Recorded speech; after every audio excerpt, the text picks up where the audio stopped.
Olá, eu sou a Gabriela Ota, esse é o Pão Hotéis em Debate, o assunto de hoje, concierges. Para falar sobre isso, Sérgio Bezerra de Menezes, do Tivoli Monfarrege, e Daniel Correia, do Blue Tree Verbo Divino. Sérgio, temos então um concierge com 18 anos de profissão e o Daniel com 4 anos de profissão. Sendo que associado no Leclerc d'Or, você tem 1 ano e você tem 14 anos. 14 anos de Leclerc d'Or. Me conta, na época que você começou, quais eram as características, quem eram os concierges, como é que surgiu isso na tua vida? Ok. Bom, como surgiu na minha vida, eu morava em Londres, eu tenho uma formação acadêmica em Direito, então eu fui advogado há alguns anos, me formei em 81 na São Francisco e advoguei até junho de 88, fui embora, larguei tudo, fui morar em Paris, fiquei em Paris 6 meses, 18 anos e meio na Inglaterra, e quando eu estava na Inglaterra, eu comecei a trabalhar em restaurantes. Então, eu tomei gosto pela coisa de trabalhar com o público, de prestar serviços, de prestar informações, de servir tudo, né? Porque, antes de tudo, tem que ter prazer em servir. Para você trabalhar como concierge, eu diria na hotelaria mesmo, no operacional. Aí, quando eu cheguei no Brasil, eu ainda não sabia direito o que eu ia fazer. E, justamente, logo quando eu cheguei, saiu uma reportagem de umas 5 páginas na Veja sobre a figura do concierge, o que precisava. E o concierge mor, né, que era o pai de todos nós, que era o Luiz Albuquerque, né, muito querido entre nós, que na época estava começando, implantando o serviço de concierge no Renaissance, que estava se inaugurando. Então, quando eu li a reportagem, eu descobri que era isso que eu queria fazer, que eu tinha que fazer. E hoje, Daniel, ainda o concierge é visto com essa desconfiança ou ele é superestimado, glamourizado? Como é que está essa imagem hoje do concierge? Mudou bastante, eu acho, mas não chega a ser também superestimado, porque existe alguns estabelecimentos, alguns pontos que ainda não trabalham do jeito que facilita tanto para levar clientes para eles ou quanto para a gente reservar para os nossos hóspedes. Mas, em compensação, os convites, a busca do concierge, do Leclerc d'Or, hoje em dia é grande, eles procuram a gente. Então, antigamente, eu acho que o Sérgio deve ter passado por uma dificuldade em garantir que o concierge funcionasse da melhor maneira, como é na França, como é na Europa em si. E, hoje em dia, os estabelecimentos já sabem como funciona, como que é a estratégia do concierge com o cliente, com o hóspede, e eles procuram a gente para oferecer os serviços deles e mostrar como que eles querem que seja divulgado cada serviço, e a gente conhece e traz propriedade para o nosso trabalho. Então, mudou bastante. É um pouco, eu posso falar que é um pouquinho mais fácil hoje do que era antigamente. Você tem 1 ano de associado na Leclerc d'Or, que é a Associação dos Concierges Mundiais, né?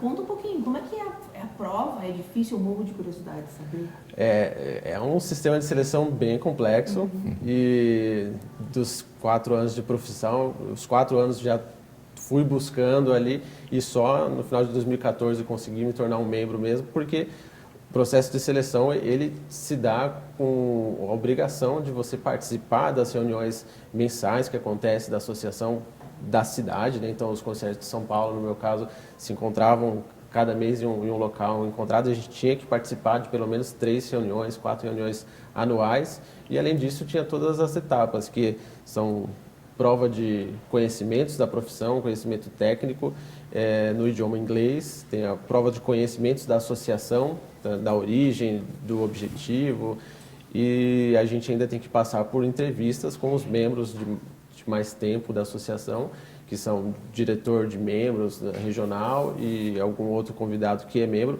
vai ser entrevistado, e nessa entrevista eles vão perguntar, eles vão sentir o espírito e o profissionalismo do candidato. Não é fácil. Quantos concierges hoje no Brasil são associados da Leclerc d'Or? Mais ou menos 30 e poucos, não sei se chega a 40, mas no Rio de Janeiro é onde tem a maior concentração. E quais são os benefícios? O que isso agrega para o hotel, para o profissional, concierge, e para o hotel onde ele trabalha? Ele traz muito prestígio ao hotel. Então, por exemplo, não querendo desmerecer os outros concierges, mas o concierge que tem as chaves Leclerc d'Or, então são 2, aquelas chaves de ouro cruzada nos 2 lados da lapela. Qual é o símbolo? O símbolo é que nós temos as chaves da cidade. Ou seja, é uma metáfora, porque para o conhecimento que a gente tem, é como se a gente tivesse literalmente uma chave que abrisse todas as portas. Porque a gente tem os contatos e tem o conhecimento de onde o hóspede vai encontrar o que ele precisa. Vocês falaram num grupo de WhatsApp, eu achei o máximo isso. Como é que funciona esse grupo de WhatsApp do O pessoal grupo do WhatsApp é o meio de comunicação mais rápido que tem hoje. Apesar de a gente trocar os e-mails de toda a necessidade que tiver, o WhatsApp é na hora. Então a gente está sempre um salvando o outro, e principalmente a equipe do Rio de Janeiro, que é maior e tem uma demanda muito forte, está sempre sendo sinalizado lá. Então tudo que a gente joga no grupo do WhatsApp, a gente pede um conselho, pede uma alternativa ou joga uma sugestão lá, rapidinho já tem alguém aproveitando, jogando informação para outro e funciona. E isso é muito importante, porque hoje em dia, e aí a próxima pergunta que eu quero fazer para vocês sobre a tecnologia, hoje você tem aplicativos, os próprios hotéis estão oferecendo aplicativos para os hóspedes, tem o TripAdvisor, tem reviews real time, se você quiser, tudo acontecendo ali na hora, na ponta dos dedos e à disposição 24 horas dos hóspedes. É tudo muito fácil, inclusive aplicativos de reservas de restaurantes, etc., com rankings e tudo mais. Como é que ficou o papel do concierge nesse mundo de tecnologia e de informação tão acessível? Eu acho que tudo tem o seu espaço, né? Tanto a tecnologia, os hotéis, os profissionais têm que se adaptar e trazer isso para a nossa realidade. E, querendo ou não, essa tecnologia ela traz um benefício também para o concierge, porque por mais habilidade que ele tenha, conhecimento, é uma ferramenta que vai ajudar ele a lembrar um top 5 de restaurante árabe na região. Então, é uma ferramenta facilitadora. Então o concierge não vai morrer, certo? Não vai morrer porque por essa própria, esse boom da hotelaria que começou também, eu acho que em 97, né, que foi quando teve o Renaissance, teve o Sofitel, que eu entrei, já tinha o Lotel também há pouquíssimo tempo, então parou aquela fase, acho que foi um marco ali dos dinossauros, dos hotéis mais que tinham parado e não se investia mais nisso, e aí começaram a aparecer outros hotéis. Então depois apareceu Grand Hyatt, o Hilton, que mudou lá para a região da Berrini, o Emiliano, o Fasano, o Unique, tudo isso foi aparecendo depois. Então isso tudo tornou o mercado e a vida do concierge melhor, porque os hotéis ficaram mais competitivos entre si, quem saiu ganhando foi o cliente. Claro. E o concierge. Por que o cliente? Porque quanto mais sofisticada a vida fica, alguns dizem complicado, melhor a atuação do concierge, que também vai ter que estar sempre muito bem atualizado com tudo, né, para poder suprir a demanda. Então o hóspede ficou mais exigente, ficou mais sofisticado, eu prefiro dizer, né, em vez de exigente. Isso que ele falou também da conexão com tecnologia, de um totem, alguma coisa, as pessoas hoje, você trabalha num hotel mid-scale, onde tem um público mais corporativo, né? Eles querem algo mais rápido, dinâmico, eficiente, mas não necessariamente tem a exigência de um hotel de luxo desse tempo, né? Dessa disponibilidade, Como é que é? Qual é a diferença que você sente entre Olha, foi muito bem definido até pelo Sérgio numa conversa, que o perfil do mid-scale é um hóspede híbrido, né? Então, por mais que ele não seja o consumidor do mercado de luxo, o mid-scale ele atende corporações, empresas. Na região que a gente está, a gente tem um espaço onde dentro do hotel tem um upgrade. Então não chega a ser um 5 estrelas dentro de um 4 estrelas, mas a gente atende presidentes, vice-presidentes, pessoas que, apesar de não estar a lazer, não estar comprando luxo, eles necessitam de um serviço um pouco mais sofisticado, mas mantendo a característica, que é rapidez, agilidade. Então, o concierge do mid-scale vai trabalhar pela antecipação. Então, é antecipar a necessidade. A gente conversa mais com a secretária das pessoas mais importantes, de cargos altos, que vão se hospedar lá, do que com o próprio hóspede. Com o próprio hóspede, a partir do momento que ele chega, aí vai ter o guest relation, que vai se apresentar e vai fazer o que o concierge preparou. Tem uma coisa que sempre, quando se fala em concierge, vem na nossa cabeça, que é a ética, a privacidade, o quanto você realmente tem que se manter. Até você chegou a comentar que nas entrevistas do Leclerc d'Or é um tipo de coisa que eles focam muito. Exato. A verificação de ética e comportamento ético. Como é que funciona isso no dia a dia de vocês? Olha, no dia a dia, por exemplo, se você tem toda essa noção de ética e foi exigido isso, e você sabe do cuidado que a Leclerc d'Or tem com isso, quando você é um membro Leclerc, ou mesmo os concierges que não são, eles têm que ter um cuidado com a aparência, então tem que chegar para ir trabalhar barbeado, com as unhas cortadas, todo limpinho, o cabelo no lugar, tudo direitinho, né? Igual ele está hoje, prontinho para trabalhar. Então isso daí também é uma questão, é um comprometimento, isso tem diretamente a ver com a ética, mas ética também no sentido de você se despir do seu ego e você, vamos supor que um primo meu abriu um restaurante, então eu quero ajudar esse primo meu. Então chega um hóspede lá e pergunta, eu quero um lugar, o senhor tem mais ou menos o lugar que o senhor queira ir? Não, um lugar que você acha bom.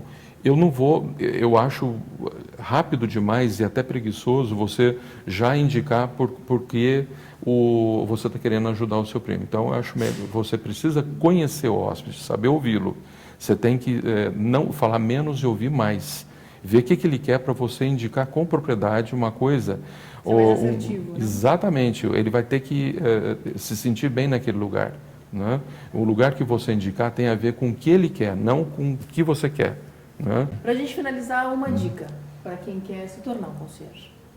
Bom, conheça a cidade, o Daniel também disse isso, você tem que conhecer com propriedade muito bem a sua cidade, o que a cidade tem para oferecer. Então, por exemplo, hoje eu acabei de ler, saiu na Veja, os 13 lugares, se você sair de São Paulo, por exemplo, o que você vai ter para sentir falta de São Paulo, saudade? Então tem 13 pontos ali que valorizam muito a cidade e que todo concierge tem que saber. Vocês estão sempre conectados nessas coisas? Tem que estar, a gente tem que estar lendo. E outra coisa, quando eu fui embora e deixei a vaga e treinei 2 para ficar na minha vaga, quando eu fui para Dubai, então vamos conhecer a área primeiro do hotel. Onde que tem sapateiro? Então não só é o glamour. Às vezes cai o salto do sapato de um hóspede, onde que tem um dentista que atenda 24 horas? Tem que ser, tem que pensar nessa parte também, né? Ver isso também, tudo ali em volta do hotel. Qual é o futuro dos concierges, para a gente terminar? Acho que cada vez melhor, né? Porque está crescendo, como eu disse, eu acho que assim, o hóspede está ficando mais sofisticado e o hóspede não quer fazer as coisas ele mesmo, ele não quer ir numa loja e comprar a mesinha e montar em casa. Que montem para ele, exato. Ele prefere terceirizar.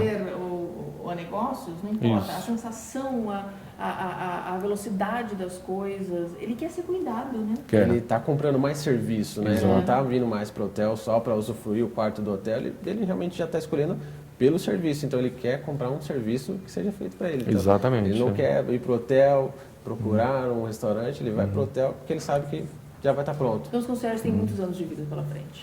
Eu diria que sim. Muito obrigada, Daniel. Obrigada, Sérgio. Obrigado pelo convite, Gabriela. Obrigada. Assista nossos outros programas, comente e dê sugestões para as próximas pautas pelas redes sociais com a hashtag Com Hotéis em Debate. Sérgio, como é que é mesmo que as pessoas falam Leclerc? Leclerc, mas tem gente que já fala Les Clefs d'Or, porque ela lê. Exato, porque está escrito Les Clefs, ela quer falar Les Clefs, né? Então, mas é Leclerc d'Or. Não está tão popular por aqui, né? Tradução, as chaves de ouro. Né?